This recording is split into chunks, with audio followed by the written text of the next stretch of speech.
Welcome back to Superbly Said Advanced English Vocabulary and Phrases. In this critique, we're looking at some key phrases from a recent SpeakDuo lesson, really digging into the details that advanced learners need. And if you're looking to build that confidence yourself, you can practice speaking with people from all over the world. Just visit SpeakDuo.com. Okay, let's jump straight in. We have 8 phrases that are just essential for advanced English speakers. First up is to be tricky to someone. This basically means to be deceptive, difficult to deal with, or sneaky. Essentially, you're not being straightforward.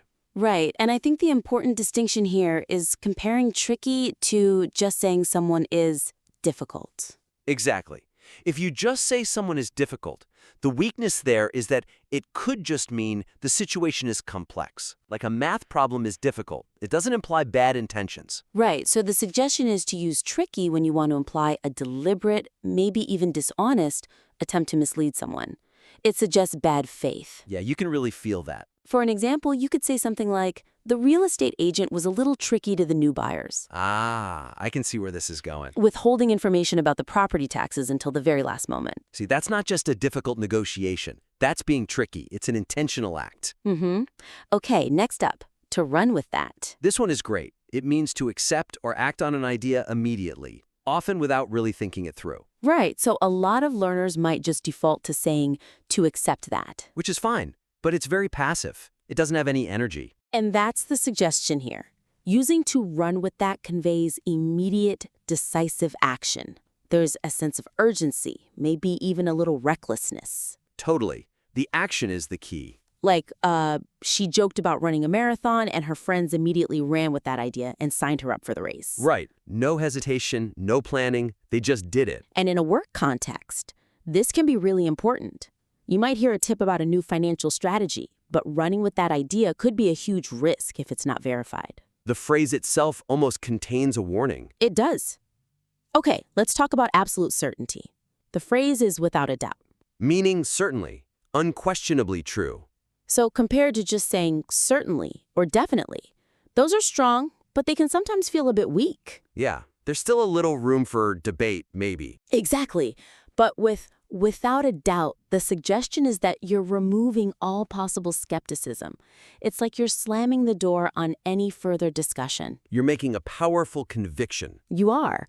So you might say, she is without a doubt the most talented singer to emerge from the regional competition this year. It's definitive. You're not just saying she's good, you're saying she's the best, period. Or talking about history. Thomas Edison is, without a doubt, one of the most influential inventors. You're stating it as an unassailable fact.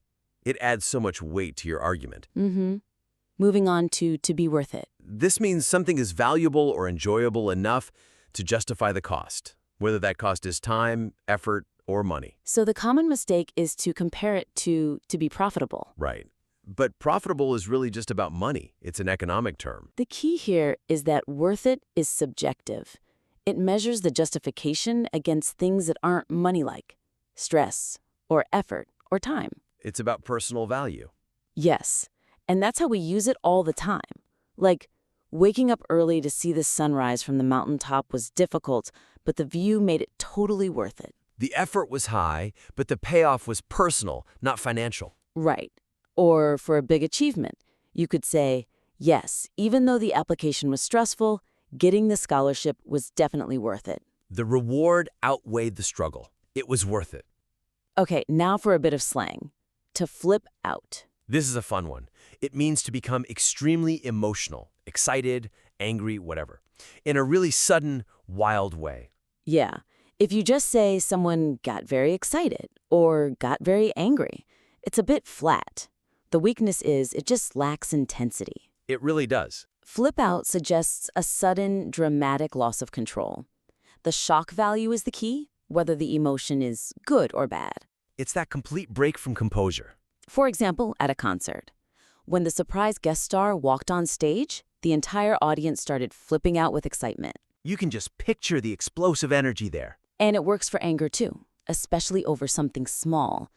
My brother once flipped out when he realized he had forgotten his favorite brand of chips at the supermarket. The reaction is totally disproportionate. That's what makes it flipping out. Exactly. Next, a really powerful idiom. To put your foot down. Which means to use your authority to firmly stop something or insist on something. So a learner might say to firmly insist. But the weakness there is that insist can still feel like part of a negotiation. Right. The suggestion with to put your foot down is that the debate is over. You are using your authority to enforce a final non-negotiable decision. It often implies you've tried other, softer methods first, and they haven't worked. Yes, this is the last resort. Like, the parents finally had to put their foot down and insist the children turn off the video games and do their homework. The discussion is ended. It's happening. And in a professional setting, a leader has to know when to do this. They might need to put their foot down when safety protocols are being ignored. Or when a deadline is absolutely critical. It's a moment of pure authority. It is. Okay, let's look at to go against something. Meaning to be opposed to a rule, a principle, an expectation, even common sense. People often mix this up with to contradict. But the weakness of contradict is that it usually refers to statements or ideas that don't align. Words contradicting words. Yes. Whereas the suggestion for to go against is that it's about actions, policies, or decisions that violate something fundamental, a value, a norm. So it's about practice, not aligning with principle. Precisely. For instance, the new policies seem to go against the company's core values of flexibility and trust. So the action is in conflict with the belief system. That's a powerful statement. It is. Or on a personal level. I usually follow logic, but for major risks, I sometimes go against the norm and follow my intuition. You're actively breaking a personal rule of behavior. Okay, our final phrase before we get to the quiz. To be missing from the equation. A great idiom. It means to be the one crucial element that's absent from a situation, the thing you need to solve the problem. The simpler alternative is just to be absent. But that's weak. Absent just means not there. It doesn't tell you how important that absence is. And that's the whole point. Missing from the equation highlights that the absent piece is crucial. Without it, the whole system, the equation, just doesn't work. You can't get the right answer. Exactly. So in business analysis, you might hear, the company had a great product and funding, but an experienced leader was missing from the equation. The absence of that one thing was the critical roadblock to success. Or in relationships, clear, honest communication is often missing from the equation. Leading to misunderstandings and resentment. Yeah, it's that one variable that changes everything. It is. Okay, so we have analyzed all 8 of these phrases.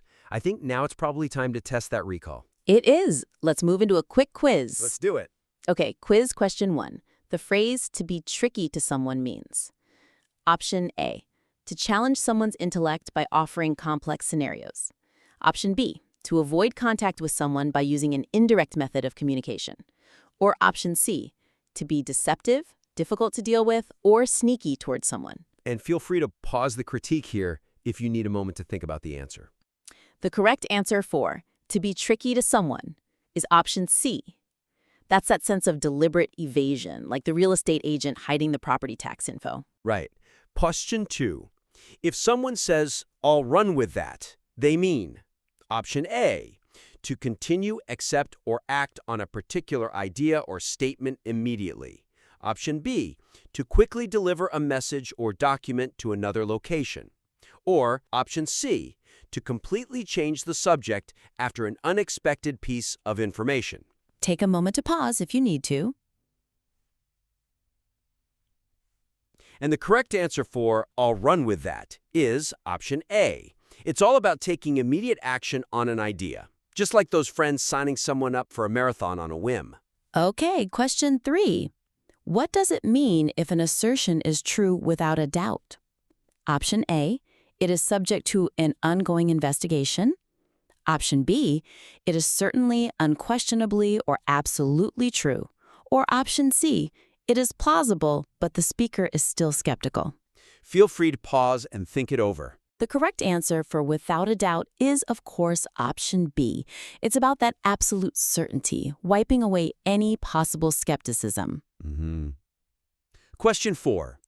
A costly achievement is considered worth it If it, option A, leads to immediate financial returns, option B, required an extreme amount of effort regardless of the result, or option C, is important, valuable, or enjoyable enough to justify the time, effort, or cost required. You can pause here if you need a second. The correct answer for worth it is option C. Remember, it's that subjective judgment where the benefit, like a beautiful view or a scholarship, justifies the effort. Perfect. Question 5. The slang phrase to flip out means option A, to become extremely excited, angry, or emotional in a sudden, wild way. Option B, to completely lose control over a large number of physical objects. Or option C, to abandon one's initial position in favor of an opposing view. Go ahead and pause if you need to. The correct answer for to flip out is option A. It's that sudden, intense, often shocking emotional outburst, good or bad. All right. Question 6. To put your foot down means to. Option A, to physically accelerate an action or a process.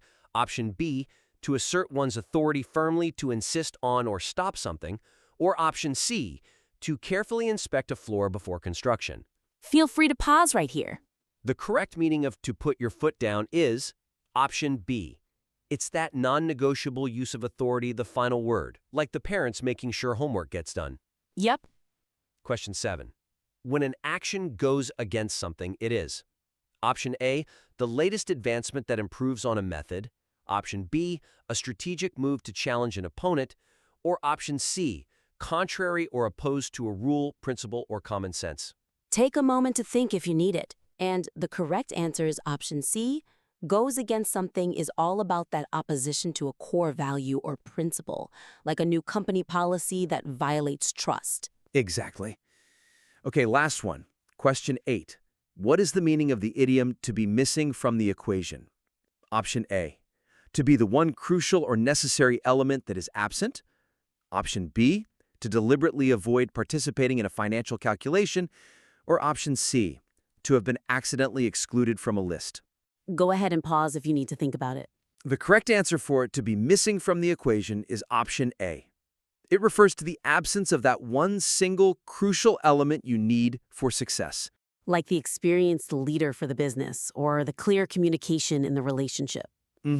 So we've covered 8 really useful phrases today, focusing on the tone and context that makes them so powerful for advanced speakers. Right. From spotting deception with to be tricky to someone, all the way to asserting control with to put your foot down. And remember, the goal here isn't just to know what the words mean. It's about knowing when and why to use them. Exactly. That's what really makes you sound articulate and natural. We hope this review helps you start to integrate these phrases into your own conversations. And you can find the source material for this lesson and practice using these phrases with other advanced speakers at SpeakDuo.com. We look forward to helping you analyze more vocabulary and phrases in the next critique.